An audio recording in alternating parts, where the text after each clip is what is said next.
నేను మీ శ్రీనివాస్ చౌహాన్ అడ్వకేట్.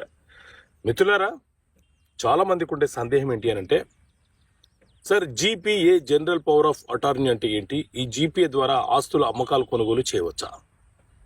మిత్రులారా, general power of attorney అనే అంశం గురించి అటార్నీ అనే చట్టంలో పేర్కొన్నారు. అలాగే రిజిస్ట్రేషన్ యాక్ట్ 1908 సెక్షన్ 33లో కూడా ఈ general power of attorney GPA గురించి ప్రస్తావన చేయడం జరిగింది.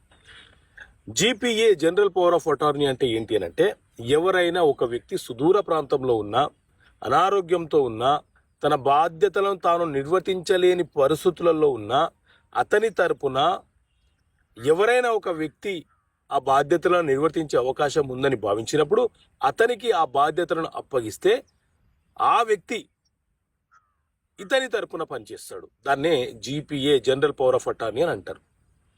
సో ఈ రకంగా